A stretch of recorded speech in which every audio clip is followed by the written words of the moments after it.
Hey, Sydney. Hey, Samuel.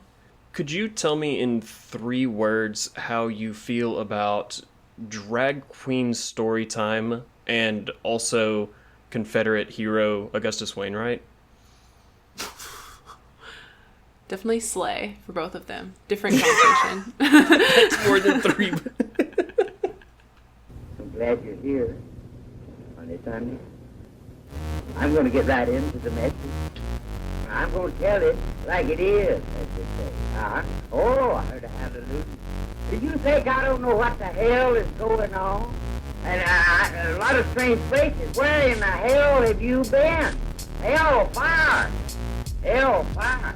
Hell fire! All right. Okay, there's something else, too. Hello and welcome to the Satire Fire podcast, the only podcast that is out there actively tearing down Confederate war monuments. I am your host, Samuel. And I'm Sydney. And this week we are recording part 3, our final part, on our series about Lula Dean's Little Library of Banned Books. Written, of course, by Kirsten Miller. If you did not join us for our first 2 episodes, go back and check them out. They were really good ones. The first one is a plot summary to get you caught up in case it's been a while since you've read the book, or more likely if you've not read the book yet, because this book came out so recently that if you have read it, I hope that you remember what happened.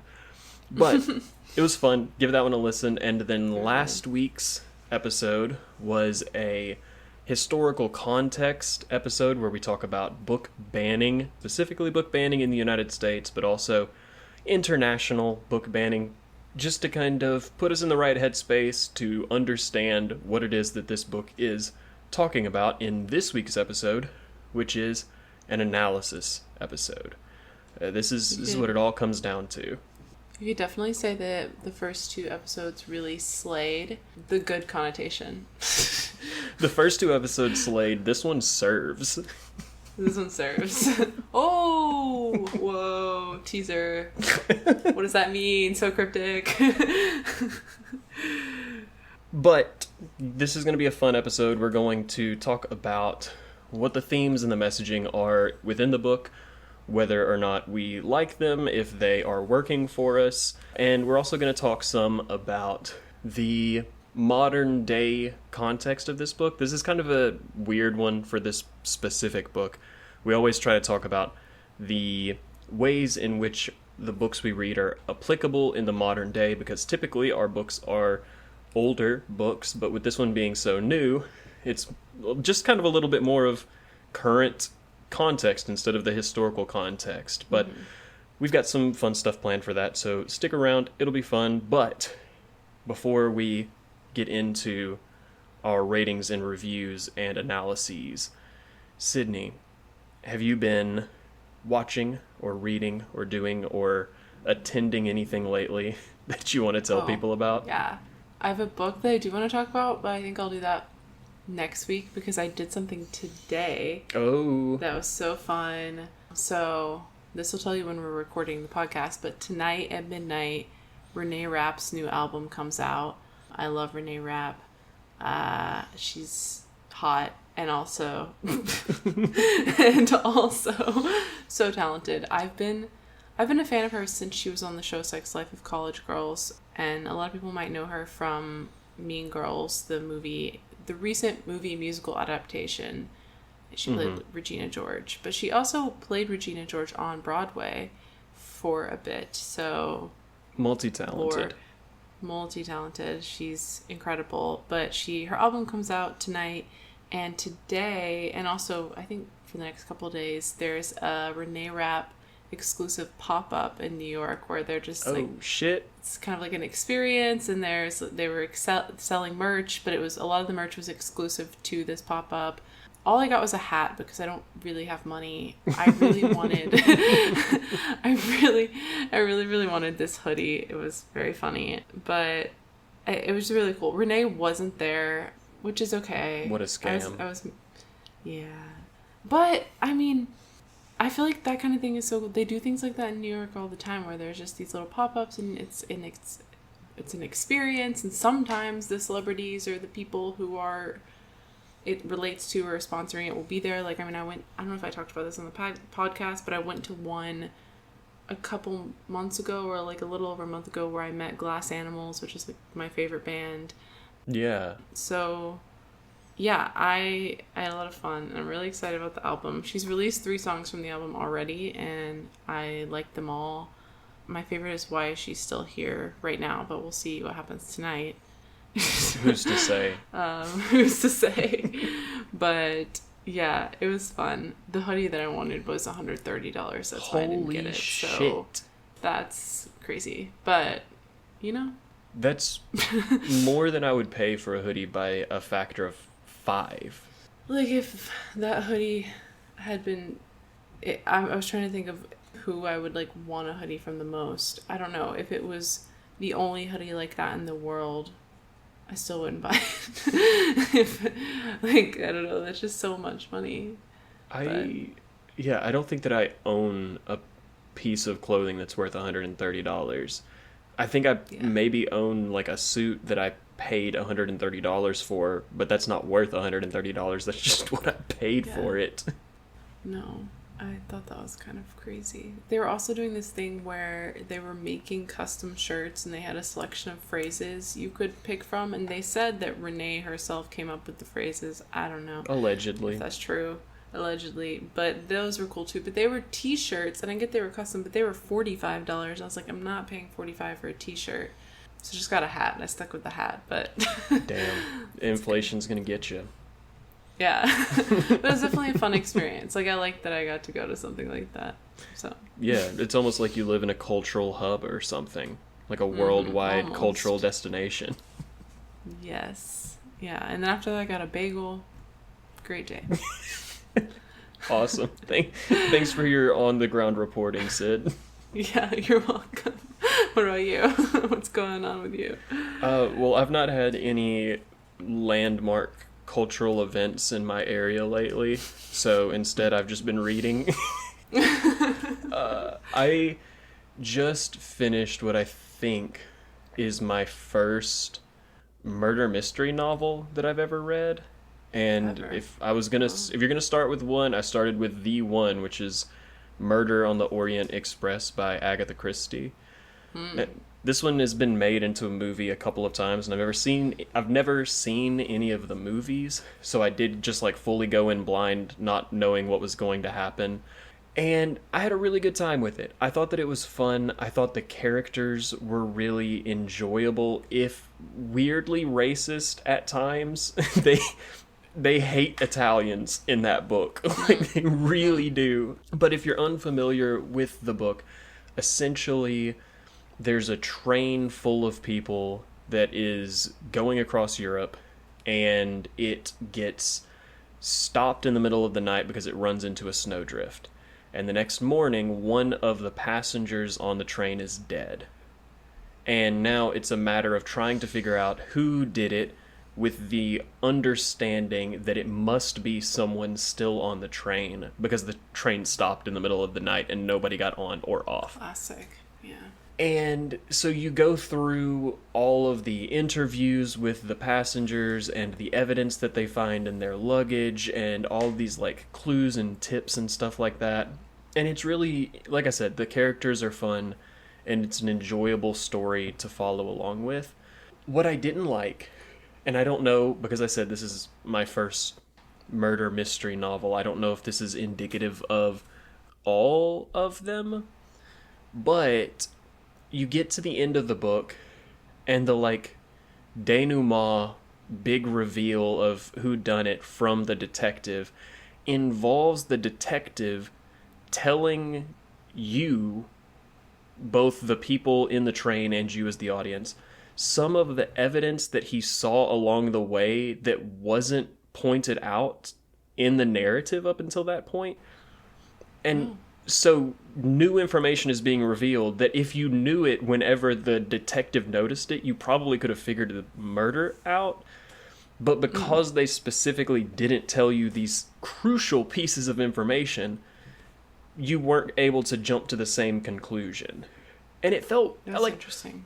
I thought the point of murder mystery was for you to try to figure it out. And so I was trying to figure it out, and I feel like I did a pretty good job considering the situation.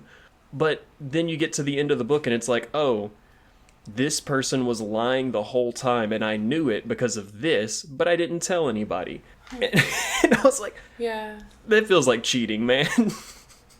I feel like I've read several, like, thrillers. Mm-hmm. Not all of them are about murder, but I feel like they're usually giving you lots of clues throughout, but then sometimes there's more information to the clues, and it's like slowly, like, you're getting more and more information. Yeah. And then kind of last minute there'll be like a twist or a like, wait, but we didn't know this. Yeah. Like, I read this one book that I didn't particularly like it that much, but it's pretty popular. Called Never Lie. I mean, I thought it was good, but it just, thrillers don't do a lot for me. I feel like I read them when I'm like, I need something quick to, like, get me reading. Mm-hmm. But sometimes they're good. It's just usually the characters are pretty, like, shallow, and it's really all about, like, the twists, and so I don't know. But basically, they were using initials the whole time for this one person. Yeah. And that person had the same initials as a character whose name we knew, but we didn't know, like, her middle initial. Mm. And so you maybe could have made a connection and guessed, like, oh, her name starts with a P, this person's initial is P, but we didn't know that for sure. Things like that, like, then all of a sudden you're like, wait, what? So I don't know. But yeah, I feel like it's weird just to not tell you, like, anything. Yeah. And then suddenly be like, by the way, all this was going on. Yeah. Like, so this is, like, some spoilers for it if you have intentions of reading the book or watching one of the movies, like, fast forward about 45 seconds or so. But one of the crucial bits of information was that one of the women had locked the door between hers and another person's carriage or cabin. And she knew that it was locked because she had someone who was visiting in her room check that it was locked. And she didn't herself check that it was locked because she was laying in bed and she couldn't see the lock from where she was laying. And then you get to the end of the book and they're like, actually, you were in an odd-numbered compartment which has a different style lock than the even-numbered compartments. And if you were in an even-numbered compartment, you wouldn't have been able to see the lock, but because you were in an odd-numbered compartment, the lock was at the top of the door and you had to have been able to see it. And just, like, they never made a mention of that throughout the book of, like, oh, she just was wrong about where the lock was and was lying the whole time. And it's just, like... Is it kind of like an unreliable narrator type situation? Like, they're trying to get you to trust her and then, like, you don't? No, like, it's just... a detective doing interviews and then people are lying to him and then he's trying to figure out who's lying about what and who's telling the truth. And then he's going around and finding evidence throughout the train. And sometimes he would find evidence and just not tell you clearly because you find out at the very end. So I don't know. It was interesting. I'll read more of them because it was fun and it was quick to read. But now I guess I have the I have the lead in of they don't always let you solve it like I wanted to solve it because it was a puzzle. But enough about Renee, Rapp, and Agatha Christie. Let's... Two bad bitches. Baddies. Let's talk about the reason for the season. Wait, before we go, are you wearing a Cormac McCarthy shirt? Like, what is happening I here? am wearing a Cormac... well, technically it's a Coen Brothers shirt because it's a shirt about the movie, but No Country for Old Men. Great book, great movie. Okay, I just needed... It was literature related. I need to point this out. Let's talk about the reason for the season, the woman we've all gathered here to discuss, Kirsten Miller and her book Lula Dean's Little Library of Banned Books. So I figured we could talk about this first in generalities, what we liked, what worked for us, what we didn't like, then talk a little bit more about the themes of the book that really stuck out and really were impactful for us, and then close out with, like I said, a little bit of contemporary happenings in the news that are related to this book in various ways. But to start, Sid, walk me through it. What do you feel about this book? I feel like we've talked about it around. We've talked around it a couple of times, that how we feel about it. But did you like it? Yeah, I really liked it. It was very entertaining to read. It made me cry. I mentioned that, but it also made me like laugh out loud. It was very silly. Like, just some of it was just ridiculous, which was like the point. But and I really enjoyed reading it. I'm not gonna be like, oh, this is the best book I've ever read. Like, it's top tier books for me, but I thought it was a really good book, really well done. Was able to address some very important and serious themes in both a humorous but also like empathetic and nuanced way. Yeah. And so yeah, I would recommend it to anyone, not a specific audience. I would be like, if you're alive today. Yeah. Yeah. I agree with you. I liked it a lot. I think that, and I feel like I've mentioned it before in previous episodes, this is only her second book that she has written that is specifically intended for an adult audience. Most of the books that she's written in the past were children's books or young adult fiction. And I do think some of that comes through, where it does feel very like young adult at times, where some of the characters are a little bit too, and then everybody clapped. Like, I don't know if that makes any sense, but it's sometimes overly positive, sometimes overly reductive in the scenes and the settings, and simplistic.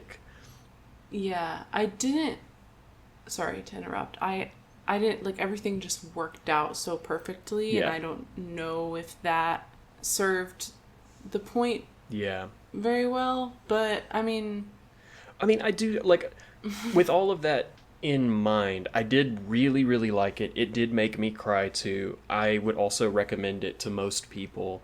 And I understand how, when it comes to writing satire about something that is actively happening and something that is so overwhelmingly depressing to think about and talk about, it makes sense that you would want it to have a happy ending. Like, I don't think that I would want necessarily to both be living through a moment with a ton of book bans and then also have to read a book where the ending is not and everybody lived happily ever after. So while from like a literary standpoint, potentially I could see why you would make critiques against it being a little bit too optimistic in its interpretation of both people and also the way that all of this is likely to play out, I don't put any fault to Kirsten for doing that. I enjoyed it. I think that it was fun. I think that it's kind of one of those, like, it felt like a book that would have a blurb on the cover from somebody on NPR that's like, exactly what we need at a time like this. And sometimes that's the kind of book that you want to read. Yeah. I see why it ended like that. It did just seem like, I guess I struggled with how unrealistic it was. Like, Lula Dean would just be like, oh, okay, my drag queen daughter and her sister, my daughters, like, want to hang out with me if I just stop being racist and homophobic and anti-Semitic and like all the the crimes of Lula Dean. If I change everything about myself, then like they'll hang out with me. So sure, like I'll give it up. And I think honestly, part of that has to do with the stuff that the book doesn't really address, where I believe that while it is true, a lot of the people who are seeking to ban books do so because they just have nothing better to do with their time. A lot of it has to do with religion. Like, a lot of the stuff that is happening when it comes to book bans and banning books and taking books out of school is a result of people who are incredibly religious and interpret the instructions of their religion to mean not only is it sinful to be gay, but I don't want my kids to think that it's okay to be gay, so they can't know that gay people exist. Mm-hmm. And that's the kind of people where even if this whole situation had played out, and in the end the good guys had won, and the books were not banned in the school, if Lula Dean was acting in that manner as a result of religious beliefs, that's not something that just goes away.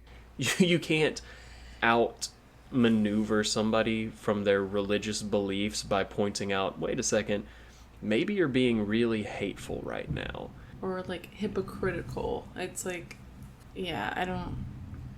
And also, I kind of felt that way about Isaac and his family. Like, they were very religious, and that's why they weren't supportive of him being gay.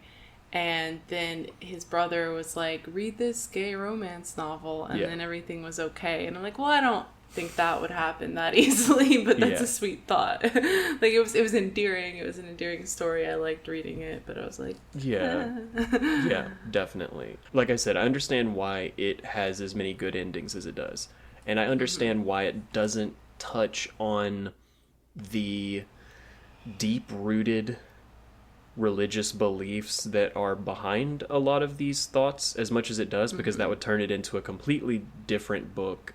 But it does feel a little bit like rose-tinted glasses at times. And so I understand those critiques of the book. Like, I've seen some people who've talked about the book and say, well, I liked it, but it's a little bit too sunshine and rainbows for my liking. yeah. And yeah, I see why you would feel that, but also read a different book. That's never what this book was going to be. It's also refreshing. Yeah. Yeah, like, I found it refreshing regardless. And I was like, this is nice. I liked how, like, dramatic and exaggerated the ending was. They were like, here's our heritage museum, here's our brand new light, like this little rural town in Georgia. And they, like, I was like, oh, this would never happen like that. But, like, it was nice to see, like, the idealism of it all. And it could, like, well, if we would all just, like, be tolerant, and if we would all be understanding, and, like, the power of books and how they can bring us together and teach us about people who are unlike ourselves, and if we did all that,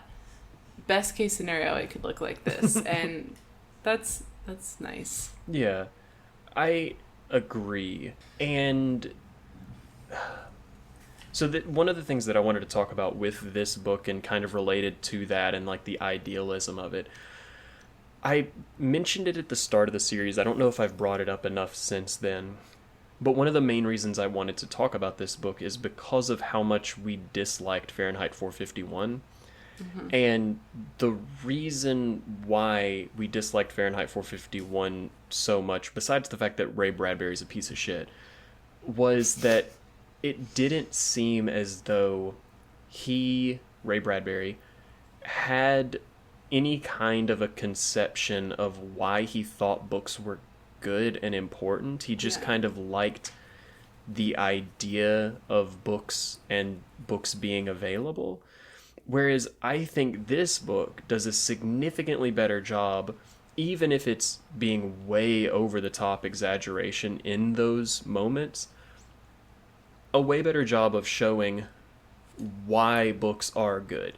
Where it's showing these people who are interacting with books and are being able to change their life for the better as a result of being either exposed to new information or getting to see a representation of themselves in a book and knowing, wait a second, this isn't an experience that I'm having alone. And that feeling of connection with other people, leading them to be able to feel more empowered to live within that experience that they've had or do something about that experience that they're having. And I thought that was really fun. Again, it's just one of those things where it's a little bit over the top. The idea that for every person there exists one book out there that if they read it, it's going to dramatically change their lives for the better, feels a little bit over the top. Like, definitely could happen. Absolutely. And I think that most people who read probably have a book that has impacted them significantly in their lives. But this is just kind of like a distillation of it. Like, I feel like in my experience, the benefits that come from accessibility to books and reading books happens in the aggregate, where you read a lot of books over time and all of those books build together a foundation that make you a better person and make your life a better thing to live. I feel like it's less common to read a book and get struck like a bolt of lightning and say, oh, now everything makes sense. Yeah. Now I will be a better person. I'm going to leave my dirtbag husband. I definitely think people have epiphanies when they read books, and like a specific aspect of their life might be changed. I mean, definitely there was like a trend at some point that's like books that altered my brain chemistry. Yeah. And people were doing books throughout their life, but that it was multiple. It was like when I was a kid, this is the book that altered my brain chemistry, and when I was a teenager. And I to your point on Fahrenheit 451, I really want to talk about this too. We've gotten like several comments or like on our social media. Love that people are engaging with it, because we made a bunch of videos about hating Fahrenheit 451, and that's definitely a book that so many people read for school or outside of school. And especially if you read it earlier in your life, like maybe in high school, I can see it being very monumental because the overarching idea of it is very strong. It's a strong idea. Yes. Not a strong book in my opinion, but strong idea. Yeah. And it has pretty writing sometimes. And so I think that like we've gotten some comments, most of them, like all of them very kind actually, just being like, yeah, no, this is a good book. Like, and I have been thinking a lot about like why people think that. because I'm like, no, it's not. But it's because I think it's because overall it's a good idea. It's a good thing to talk about. It's a good thing to talk about why books are important. But like once again, when you dive deep into that book, it doesn't really tell us why books are important. It just gives us that statement that books are important. Whereas this one, the writing is not as pretty as Fahrenheit 451. It's very to the point writing and things like that. Yeah. But it definitely makes more sense. but it has some like really hard hitting lines that one just strike you with like the absurdity of the hypocrisy that people experience, or like that the absurdity of the world. It points that out, and it also points out how at the right time the right book might find you, and it can really help you overcome whatever you're going through. And it's so important to have access to knowledge and to have access to other ideas. That's the thing I like the most, is that it really promotes the fact that like through literature we can be exposed to ideas and people who are not like us. Like I think my favorite book story was the wife of the Nazi reading the Diary of Anne Frank, because like she was I mean like I could actually see that really happening, to be honest. Like she was oppressed, she was in this abusive relationship, she wasn't allowed to access any form of, he was like restricting what she did on the computer, and she hadn't really read a book, she didn't know that Anne Frank was even real. And then she reads this book and she's like, what? Wait, did this girl die? And that seems like what, how did you not know that? But actually, and you realize like Anne Frank was just a girl. She was just a teenage girl. Yeah.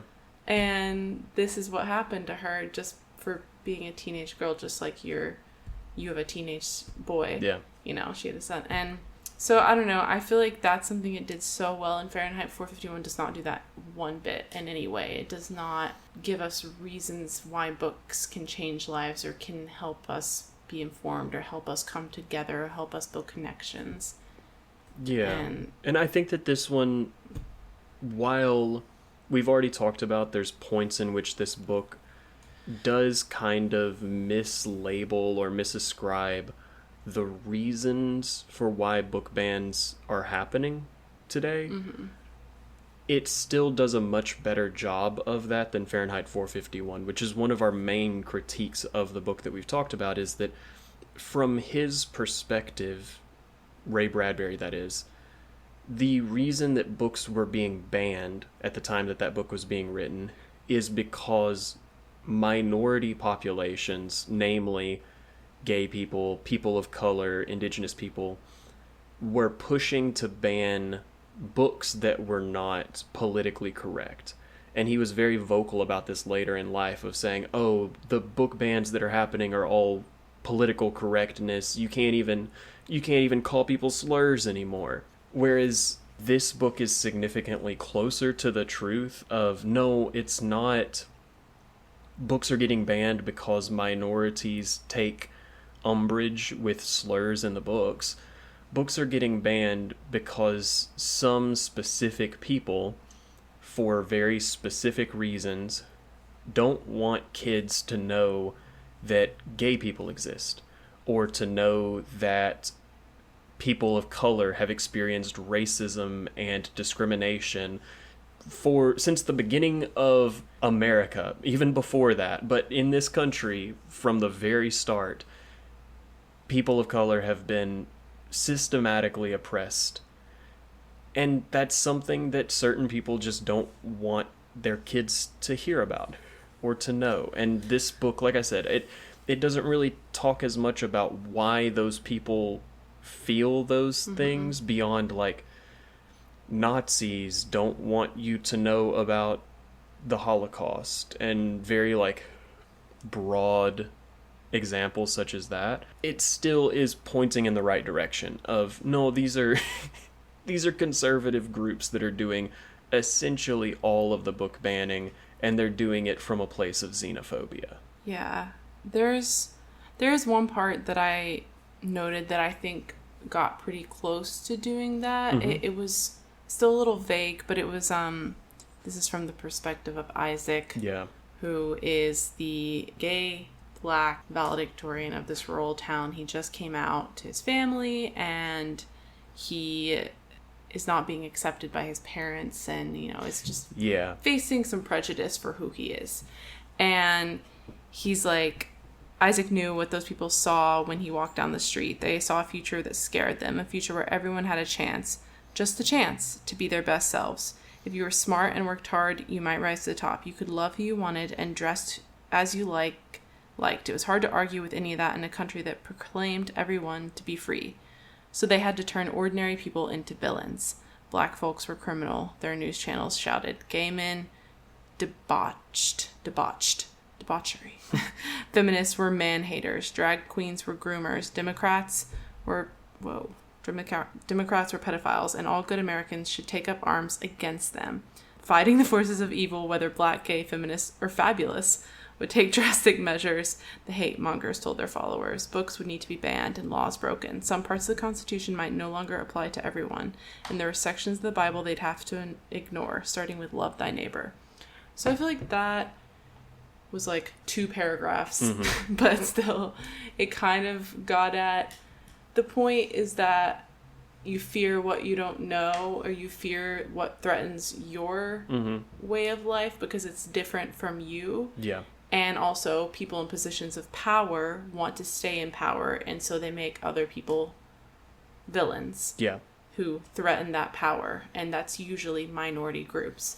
And so that was not that, that definitely wasn't a large enough part of the book for that to like warrant like, oh, it perfectly addresses this. But there was I thought that was a good part that kind of started to get at like, why are these book bannings happening, and why are we treating people like this? And again, I think that along with basically all the other critiques that I have of the book, or that I could make of the book, they're barely critiques, because I think that it's all relative to the kind of book that this is, and that this book wants to be, and the experience that it's trying to give you while you read it.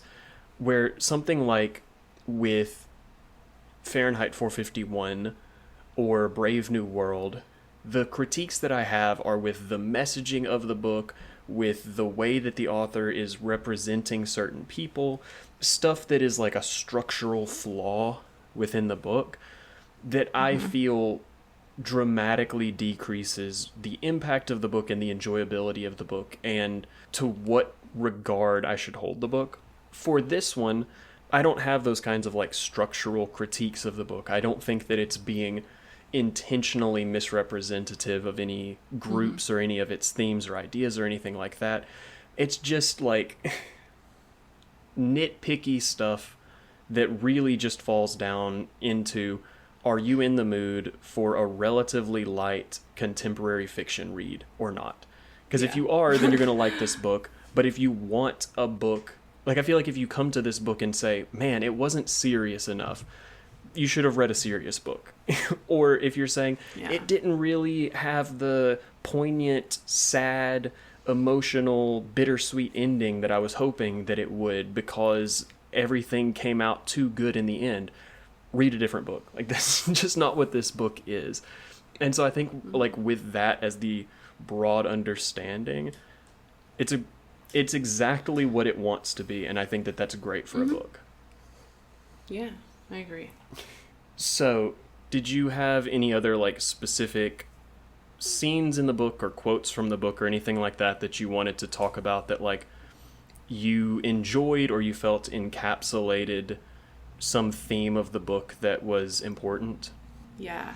I once again, I just, like, love the aspect of this book that is telling you what you can gain from books, because I was just yearning for that after reading Fahrenheit 451. Yeah, it's tough. It's tough as someone who loves books to read a book that is supposed to be about loving books, and they just don't say anything about why books are good.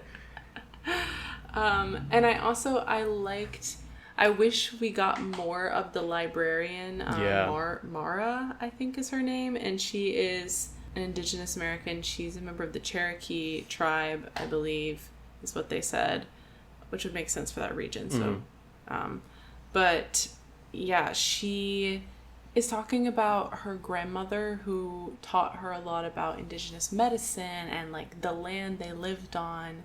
And that's a really cool part. And I was like, oh, I would have loved more about this, just because, I mean, anywhere in America, not just the South, but, like, where you are, there's so much, like, rich history with what Indigenous people lived in that area. And that's very interesting to learn about or hear about or read about, because it's, you know, not talked about a lot. And it's very much been, especially in the South, I think, because that's where Trail of Tears and all of that happened.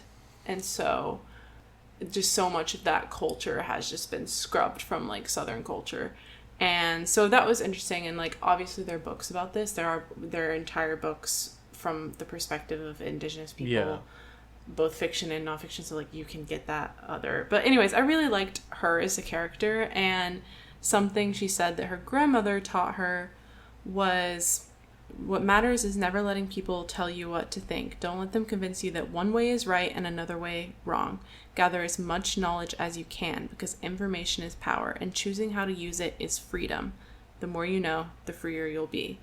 And that is, once again, another way to talk about what can be gained from books and access to books. And it's so, obviously this was so important to Mara that she became a librarian. I mean, and I thought that was really neat. And I love any book just in general that has, like, a generational story in it. Like a book that's like, here's the perspective of 3 women across generations. I love books like that. So this kind of touched on that. And I really liked that. And I would have loved to learn more about her. But she was definitely, like, a very side minor character. But she was a good character. So with that, we'll save our, like, final reviews for the end, but I did want to talk about some contemporary news stories and stuff that's kind of related to this book. In case you needed this podcast dated further beyond just knowing about Renee Rapp, a recent news story is the Supreme Court ruling on a case called Mahmoud v. Taylor, which has book censorship kind of, like, front and foremost within it. If you're not familiar, there was a school district in Maryland that began using LGBTQ plus storybooks to teach language arts for kids from pre-K to 5th grade. They basically just introduced within the language arts curriculum one book for every grade. And the teachers were instructed to just have the books in the library of the classroom, suggest them to kids if they thought that kids would like them, and use them to teach from as they saw fit whenever the situation arose. They initially were offering opt-outs for parents where if you sent your kid to the school and you don't want your kid to be taught to from a book that includes LGBTQ characters or themes or ideas, you could opt your kid out. But what the school found was that they were getting a lot of unexcused absences from this. There were a lot of logistical nightmares of trying to figure out how to isolate these kids from these specific times when it wasn't like a block of learning. It was just like when the situation came up.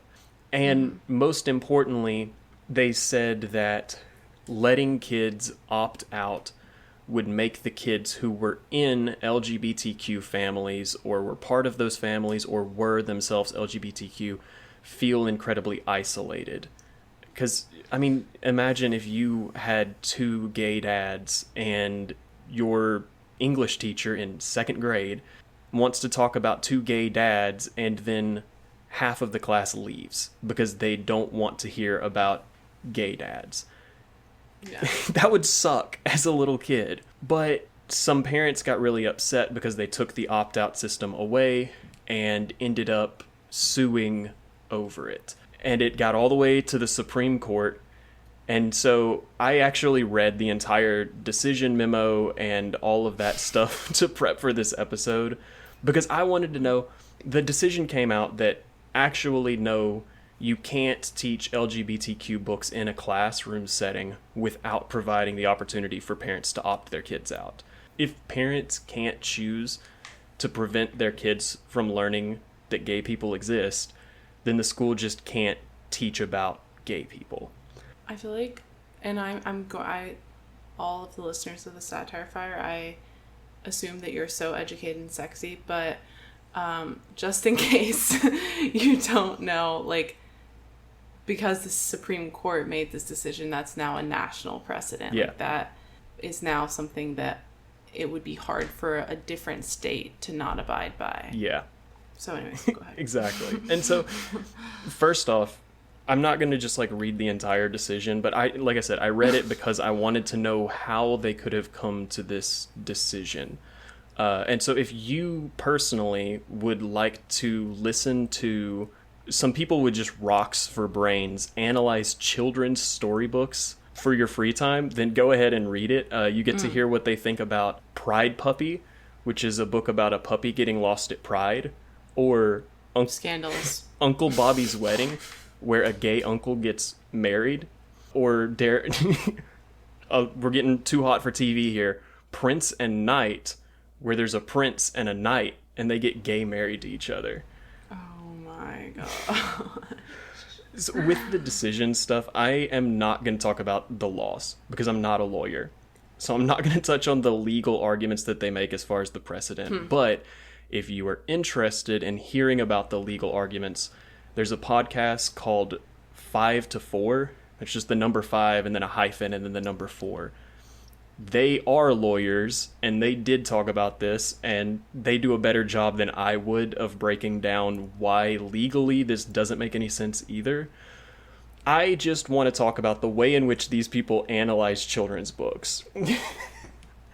Because it's so stupid. The decision was penned by Alito, Rocks for Brains. Mm-hmm. And a lot of the discussion that he had was based off of the paper that was given to teachers that was a discussion sheet, where essentially they were saying, hey, you're probably going to have kids who ask questions. Here's prompts for how you can answer those questions.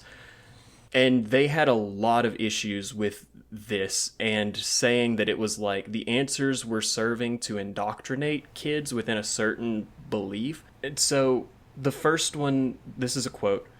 For example, if a student asserts that two men cannot get married, the guidance document encouraged teachers to respond by saying, when people are adults, they can get married. Two men who love each other can decide they want to get married. If a student claims that a character, quote, can't be a boy if he was born a girl, the teachers were encouraged to respond, that comment is hurtful. Facts. They're so mad that the teachers are told to tell facts, such as men can get married. Did you know that? Like legally. Yeah, they just can. That's just a fact. And also, if a kid says something that's hurtful to the room, why would it be a bad... Like, I get it. Because the kid is speaking from their religious beliefs or whatever. It is hurtful. It's a hurtful thing to say in a classroom. Yeah. It's kind of like when someone... If a student curses, like, hatefully in a classroom, teachers usually are like, no, don't do that. Don't say that in my classroom. Or they'll, like, get in trouble for it. You know, I don't know. It's just something that is harmful. Like, they're not saying you can't believe that. That's wrong. Yeah. They're saying that's hurtful. Like, it's one of those, if you don't have something nice to say, don't say anything at all. Like, just have a little bit of common decency for other people. And that's a problem. I had another quote from the decision that I was going to have you read, Sid. And this is where we're getting into a section of the decision where it seems like they really, really hate that there's not any homophobes in the book. Like, it seems as though they think that if the books had one homophobe, it would be okay. But because there are no homophobes, it's a problem. For example, the book Prince and Knight clearly conveys the message that same-sex marriage should be accepted by all as a cause for celebration. The young reader is guided to feel distressed at the prince's failure to find a princess and then to celebrate when the prince meets his male partner. The book relates that on the two men's wedding day, the air filled with cheer and laughter, for the prince and his shining knight would live happily ever after. Those celebrating the same-sex wedding are not just family members and close friends, but the entire kingdom. For young children to whom this and the other storybooks are targeted, such celebration is liable to be processed as having moral connotations. If this same-sex marriage makes everyone happy and leads to joyous celebration by all, doesn't that mean it is in every respect a good thing? Huh. Everybody cheered and clapped in the book, and so that means gay marriage must be good. What if gay marriage isn't good, though? Have we considered that? Have we thought about maybe the thing that is legally binding as existing in the United States isn't good? Well, they really are like, wait, but we don't want it to be legal. That's the issue here. They have the same issue with the other book, Uncle Bobby's Wedding, but they totally misread the book, which I didn't think was possible for an adult human to do with a children's book. But essentially, Uncle Bobby's Wedding is her gay uncle is getting married. And then she, the main character, is getting upset that the uncle is getting married. It does not at all address that she's mad about it being a gay wedding. She's just upset about it being a wedding. And they seem to want to take that and say, look, she's getting shut down for her correct conservative views and being taught incorrect liberal woke propaganda. And so it says, Uncle Bobby's Wedding, the only book that the dissent is willing to discuss in any detail, conveys the same message more subtly. The atmosphere is jubilant after Uncle Bobby and his boyfriend announced their engagement.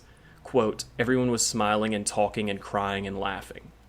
The book's main character, Chloe, does not share this excitement. Quote, I don't understand, she exclaims. Why is Uncle Bobby getting married? The book is coy about the precise reason for Chloe's question, but the question is used to tee up a direct message to young readers. Quote, Bobby and Jamie love each other, said Mommy. When grown-up people love each other that much, sometimes they get married. The book therefore presents a specific, if subtle, message about marriage.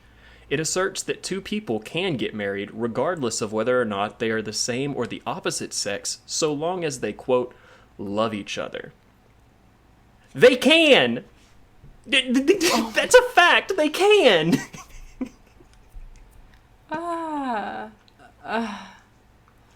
mean, it's just, this is so hard. It's not hard for me, but I see the point of, like, religious freedom, and so therefore my religion says that your love is wrong, and so I don't want my kid to be taught about it because I have religious freedom. But then also it's like, legally gay people can exist. Well, yeah. And depending on who you ask. And so I guess, like, if we go, like, really, like, bar for bar, like, legality, I see the point of concern. That being said, it's like, just so crazy for your religious beliefs make it so that I can't, like, it's just don't say gay.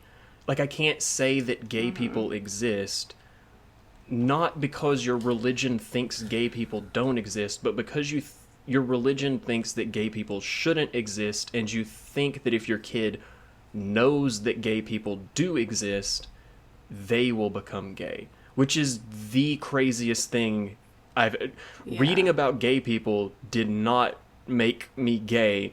That was some other stuff. That was some other stuff. No, it's definitely just also, like your kid's gonna meet a gay person. Your kid's gonna hear about gay people at some point. Don't worry. Like, it's gonna happen. Yeah. So why not let them learn about it in a way that is, like, very soft and not, like, that's really not propaganda. It's very much just like, yeah, like, let's include all families.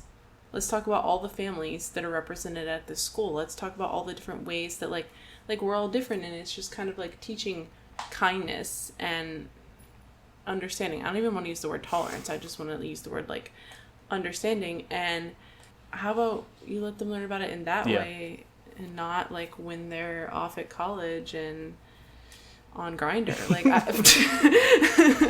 no, but, like, it's just like, you know, God forbid a teacher... They're going to use that soundbite on Fox News, what I just said, unfortunately. Oh, you've become fake news. No. Like, God forbid your kid's teacher teaches them something. Like, wouldn't that be the end of the world for a teacher to teach something? But while I thought that the decision was really stupid, and it was really, really misanalyzing all of the text and all of the situations to the worst possible extent in order to justify the decision, what I thought was even worse was the concurrence that was written by Clarence Thomas, who, if the readers are not familiar, is a man with mushy bananas for brains. Not even rocks, just mushy bananas. So I'm going to read the first, like, opening quote from his concurrence. Sources recall Thomas as a pornography aficionado who would enthusiastically discuss it with anyone within earshot. A colleague who stopped by his studio apartment shortly after he'd moved in remembered encountering a mattress on the floor, a stereo system, and, quote, a huge, compulsively organized stack of Playboy magazines, 5 years' worth, organized by month and year. Thomas had also papered every wall, including those in the kitchen, with centerfolds of nude women, joking to his unnerved colleague that the magazines were the only things worth taking from his marriage. Oh, shoot, wait a second. I wasn't reading the concurrence. I was reading an article written about Clarence Thomas being a freak. Oh, that's my mistake, you guys. I'm sorry. Oopsies. What? This guy? This guy has this strong moral compass? Well, it's okay. This guy's got a lot of things to say about moral upbringing of children. We're going to read some of it now.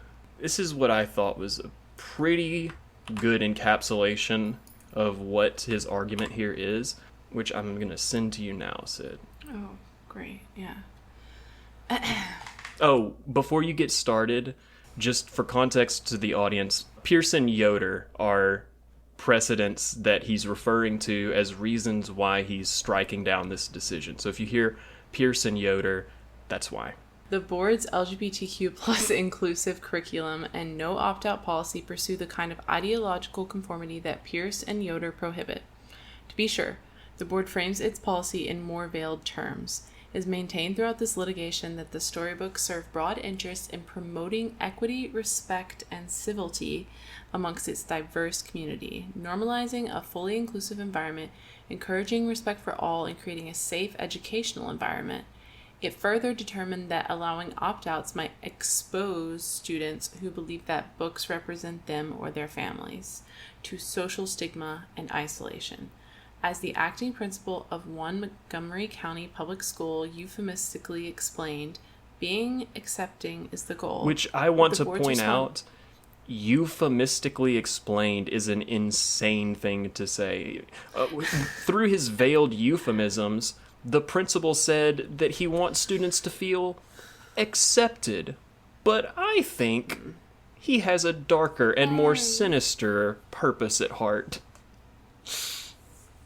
The board's response to parents' unsuccessful attempts to opt their children out of the storybook curriculum conveys that parents' religious views are not welcome in the fully inclusive environment that the board purports to foster.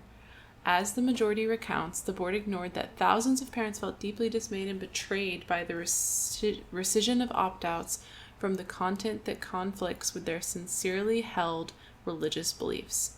After parents attempted to opt their children out of the board's new curriculum on religious grounds, at least one board member suggested that students were parroting their parents' dogma.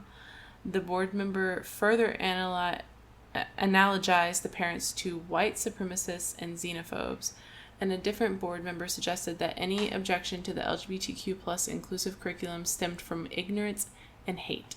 In the board's view, for parents to suggest that storybooks were inappropriate would be a dehumanizing form of erasure. At minimum, these statements suggest that being accepting has limits, and that parents' sincerely held religious beliefs fall beyond them. Hey, if school's so accepting, why I not say slur? If school's so like inclusive, why I not included when I say slur? Think about that. It's like we keep having this argument. We've had this argument so many times. Like, wow.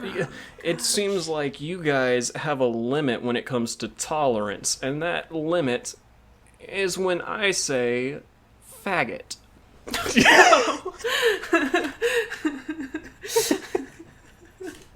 Whoa. I just like, we keep having this argument. I am so over this argument. We've been having this argument since BC. Like, it's for so long. It's been like, why must I be accepting of people who are different from me, but you won't accept that I hate you? It's like, whoa, like, that's just not, like, I'm not stopping you from going to church and teaching your children that at home, but that's actually so much your business. And schools are, public schools are government funded, and we have separation of church and state, and we have families that are all so different. And if you want your kid to be only taught about straight white people, homeschool them. Like, I don't know. It's He goes on later and he says, the curriculum itself also betrays an attempt to impose ideological conformity with specific views on sexuality and gender. The storybooks are, quote, like many books targeted at young children, unmistakably normative. They present views that run contrary to traditional religious teachings as, quote, correct and worthy of acclaim, asserting, for example, that sex is irrelevant when two people can get married, and students should question their genders and that gender transitions are unequivocally positive. Sex is irrelevant when determining if is people can irrelevant, get yeah. married. What are we doing here? What are we saying here? Why are we here? And like, I don't think any of those books sounded. I mean, I don't know. Students should question their genders. Like, no one's saying that. No one's like holding your kid by the scruff of their neck and saying, "Hey, right now, question your gender." No, like, the thing that they would point to as evidence for that is one of the books in the like discussion section asks the student, it's like, what are your pronouns? And that's supposedly making the student question their gender by learning what a pronoun is. But that's Today in the News by Samuel. That's where we're at with book bans today. Is it has now become significantly easier for your local white supremacist and homophobe to get books out of your kid's school simply because there's a gay person in it, and they now have the rights to say, actually, gay people shouldn't exist. Do we know if that school district specifically will just continue the opt-out program, or are they going to just not have the books in their curriculum? I haven't heard one way or the other what their decision is going to be, but it sounded like it was going to be a nightmare administratively to have the opt-outs. And so it feels more likely than not that they just won't have them. I remember that when I was in school, we had a day in 5th grade where they separated the boys and the girls, and I don't know what they talked about with the boys, but we talked about getting periods. Mm-hmm. And parents were allowed to opt their kids out of that. Yeah. I don't know what they did with the kids who were opted out, honestly, because I mean, we're just talking about getting a period, so that's kind of like gonna happen. Yeah, like you can't avoid that, but you can't avoid that fact for very long. Yeah, and I remember like thinking that was kind of an interesting thing to want to opt your. I mean, I think that maybe they framed it more as like talking about puberty, and I guess like the idea is that you can have that conversation with your kid at home on your own terms rather than in like a public school setting. But I just worry that those parents that opted their kids out might not have had that conversation anyways. Clearly, like if you're opting your kid out of the discussion, then you have not already had the discussion with your kid. What indicates that you will at any point in the future if you haven't yet? Yeah, and it's like definitely if you have a kid who's going to have a period, you should talk about that. It's kind of really scary to not. Yeah, it's a thing that it happens, and if you don't know what's going on, you might think you're dying. Yeah. But that's enough talking about the Supreme Court. Like I said, I really recommend the episode on 5 to 4 podcast if this was something that you want to learn more about from a legal standpoint. But we're going to move on and just talk about some reviews of Lula Dean, our thoughts and considerations. Before we do that, let's hear what you guys think, though. Let's hear what the common people think about Lula Dean and her little library of banned books. I've got 4 reviews. I'm going to send 2 of them to Sydney, and then I'll read 2 of them. Okay. So this is a review. I mean, these reviews will all be within the last year, pretty much around that, because this book only came out a little over a year ago, but it was last summer, July 2024, from someone's name. Someone Done With TV is their username. I can't respect a writer that greatly exaggerates, or in this case, completely creates a faux reality so they can demonstrate a bunch of liberal, self-righteous ideas. If you like to get caught up in a bunch of faux outrage and identify as an SJW instead of reality, you will enjoy it. What is an SJW? So you might not be online enough, or also you might not be old enough to know that is what old people used to call being woke. That stands for social justice warrior. Oh, I've heard that, but not the acronym. Huh. First they said, I don't like satire. And then second they said, I don't like fiction. And then third, they said, I hate liberals. Yeah, I don't know what you thought you were going to get out of this book, but it was never going to be something you were going to enjoy. Yeah, that's unfortunate. The second, I don't know if I mentioned it, but all of these are 1-star reviews. So the second 1-star review that I found was from July 5th, 2024 by Jill Tate. DNF. This was annoying and clickbait of everything in the news placing right and left-leaning people against each other. I put it in a free library halfway through because I just couldn't keep going.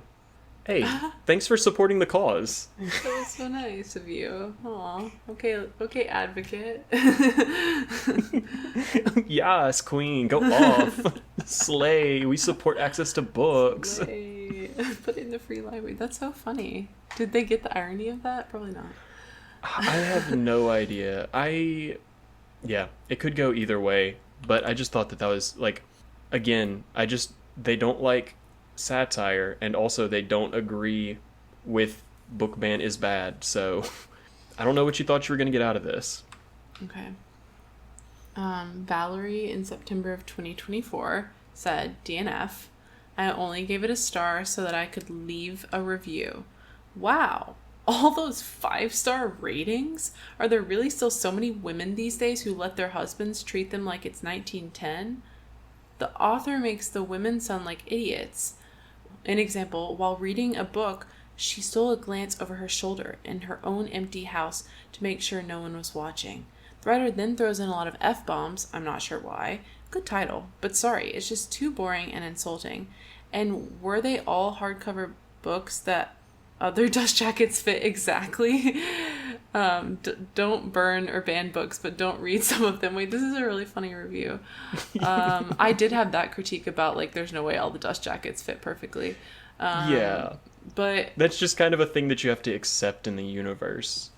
I definitely think, it's okay, it's okay. I like Valerie. Don't hate on Valerie. I think she didn't get that it was satire. That's okay. That she should have listened to this podcast before reading it. We would have explained Valerie, it, broken if you're it down. listening now, love you, girl.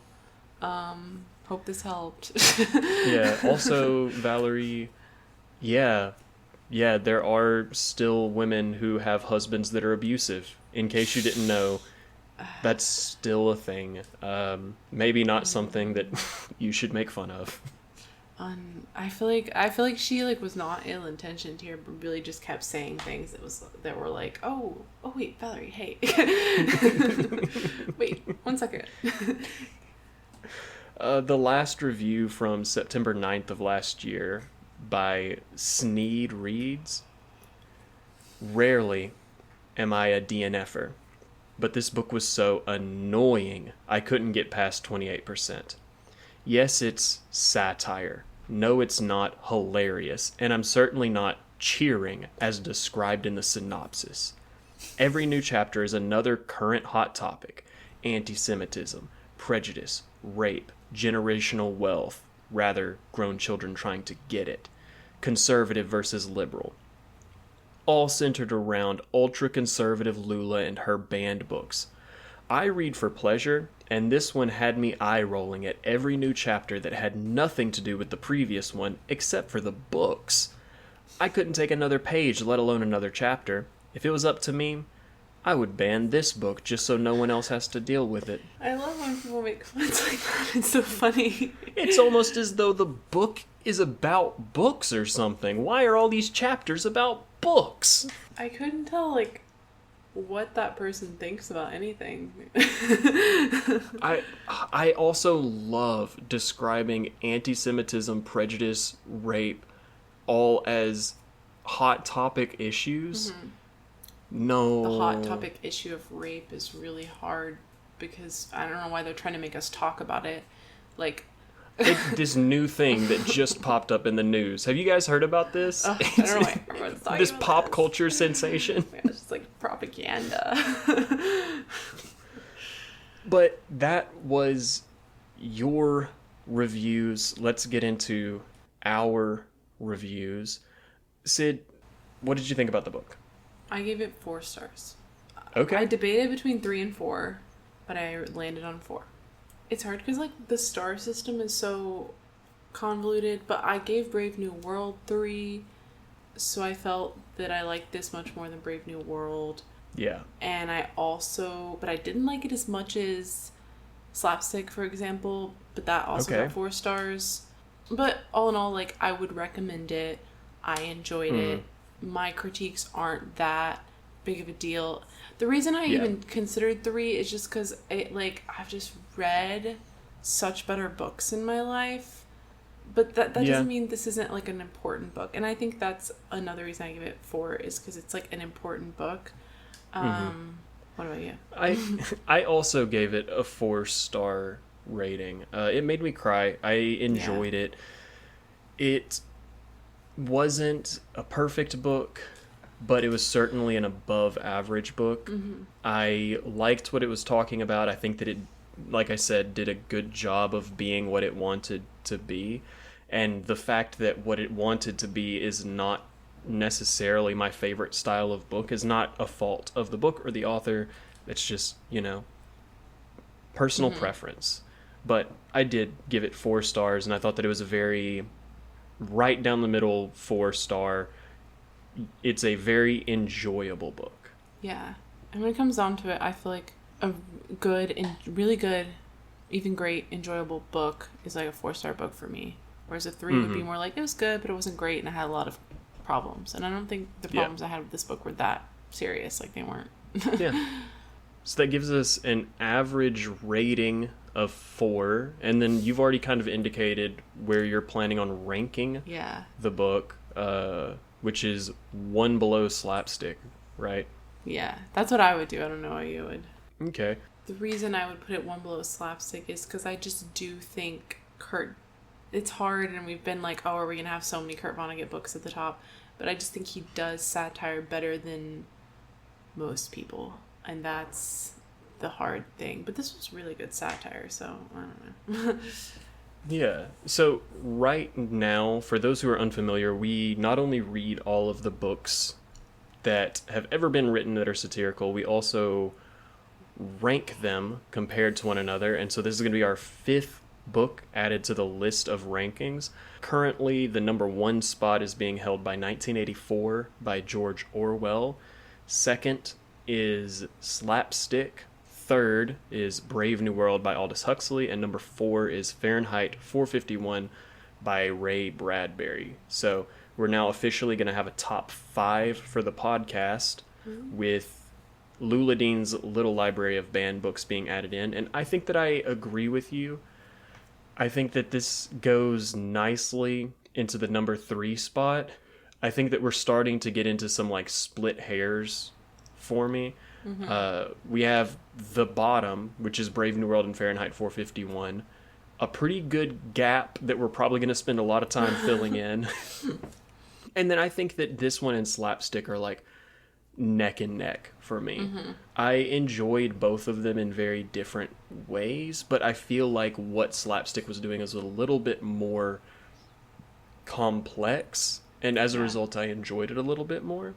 But honestly, given any other day, I feel like they could have easily been flipped. But I am totally happy putting it right there at number 3.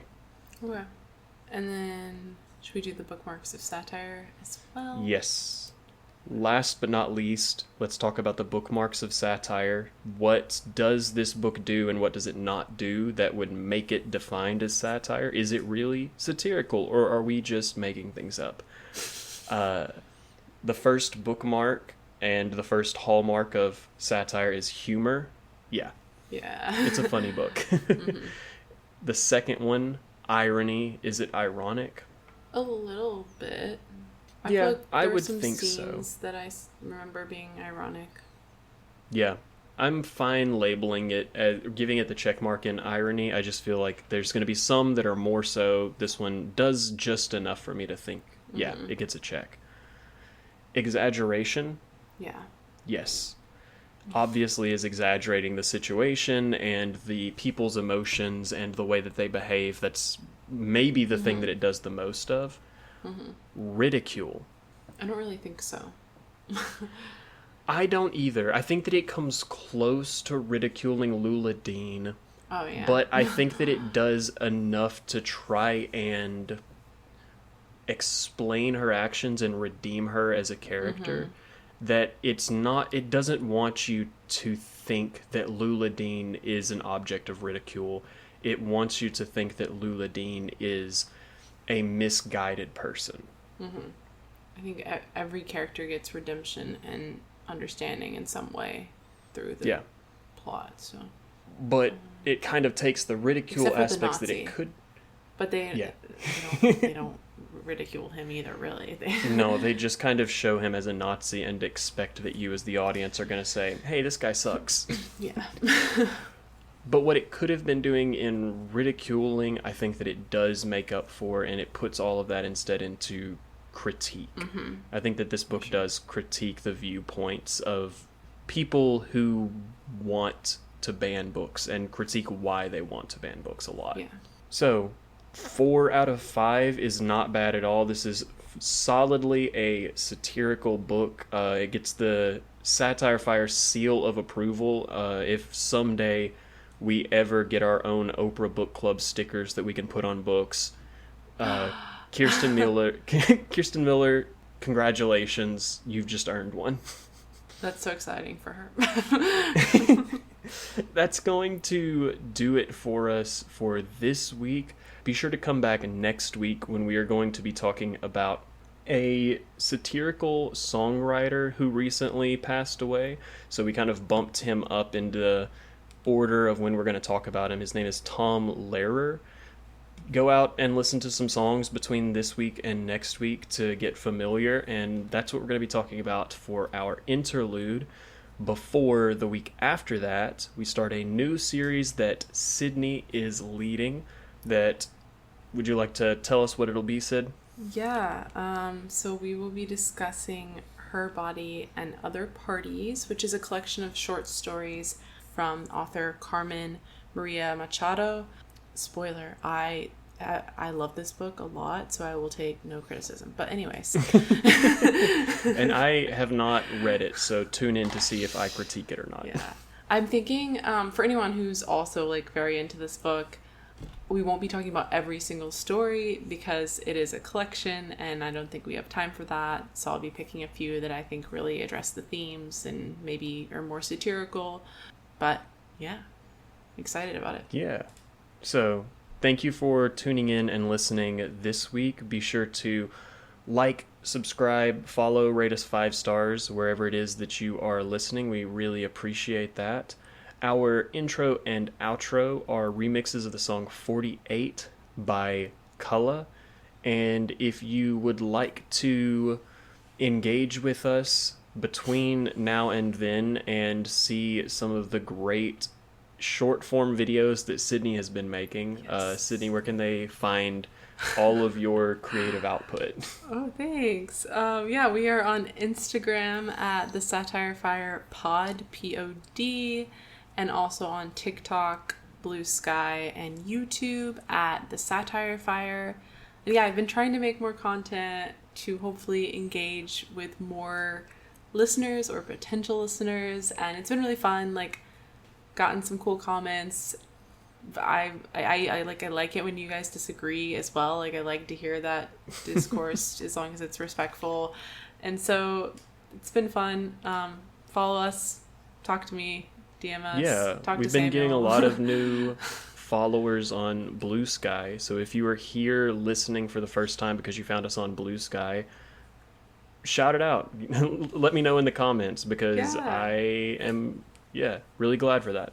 Thank you so much for listening. Like, it's really, really cool. I would love to talk more to you guys about the podcast, about the books you're reading, about the books that we're reading, and what your thoughts are on them. So yeah, but that'll do it for all of the gratitude this week.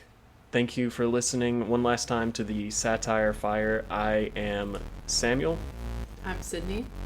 Bye. See ya. I just about come to the end of the road. Here, I've just about lost patience with you people. You get your ass out into the mountains or someplace or hide in there and watch that damn tube. But if not, fuck it.